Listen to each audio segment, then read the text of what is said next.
Naila, एक बात बता, अभी मैंने एक इंटरव्यू देखा, उसमें वो एक्ट्रेस कह रही थी कि हम रोजा इसलिए रखते हैं ताकि गरीबों की भूख का दर्द समझ सके।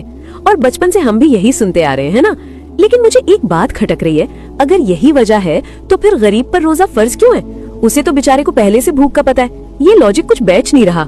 नाइला, तूने बहुत गहरा सवाल किया है, और सिर्फ तू नहीं, आज 90% लोग यही गलत फहमी पाल कर बैठे हैं। हकीकत ये है कि रोजा कोई सोशल एक्सपेरिमेंट नहीं है। अल्लाह को हमारी भूख प्यास की जरूरत नहीं है। अगर रोजे का असली मकसद समझना है तो हमें अपनी अक्ल से नहीं, कुरान की नजर से देखना होगा। अगर रोजा सिर्फ गरीब का दर्द समझने के लिए होता तो अल्लाह गरीबों को रोजा माफ कर देता, लेकिन ऐसा नहीं है। रोजा अमीर पर भी फर्ज है और गरीब पर भी। क्यों? क्योंकि रोजे का ताल्लुक पेट से नहीं, आपकी रूह से है। ये आपके और आपके रब के दरमियान एक सीक्रेट एग्रीमेंट है। अल्लाह ने जब सूरह बकरा आयत 183 में रोजा फर्ज किया तो गौर करना अल्लाह ने क्या कहा। अल्लाह ने या अय्युहन नास कहकर सबको नहीं पुकारा, बल्कि अल्लाह ने बड़े प्यार से कहा या अय्युहल्लज़ीना आमनू, यानी ए वो लोगो जो ईमान लाए हो। ये एक बहुत बड़ा एजाज है। अल्लाह गैरों को नहीं, अपने खास बंदों को यानी मोमिनों को हुक्म दे रहा है। और हुक्म देकर मकसद क्या बताया? लअल्लकुम तत्तकून, यानी ताकि तुम मुत्तकी यानी परहेजगार बन जाओ। अब सवाल ये है कि भूख का तकवा से क्या कनेक्शन? अरबी में तकवा लफ्ज इत्तिकाह से निकला है, जिसका मतलब होता है खुद को बचाना या कंट्रोल करना। पुराने जमाने में अरब के लोग अपने घोड़ों को सौम करवाते थे, यानी उन्हें भूखा रखते थे। क्यों?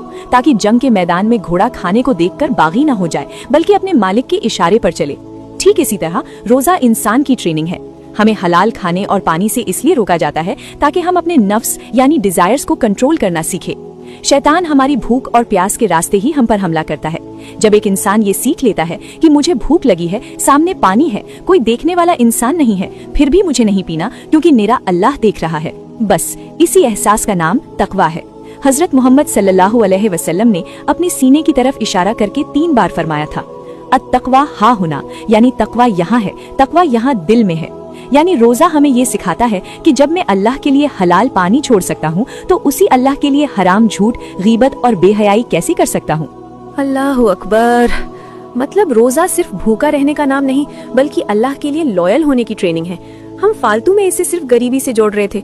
ये तो बहुत ऊंचा मकाम है। बिल्कुल, ये एक रूहानी ट्रेनिंग है। तो जो लोग देख रहे हैं, आज से रोजे को बोझ नहीं, अल्लाह का तोहफा समझें। अगर आपको भी आज मोमिन और मुत्तकी का ये गहरा मतलब समझ आया तो कमेंट में सुभान अल्लाह जरूर लिखें। और हाँ, ये बात दूसरों तक पहुंचाना भी सदक़ाए जारिया है, इसलिए वीडियो शेयर जरूर करें। अल्लाह हम सबको हकीकी मुत्तकी बनाए। आमीन।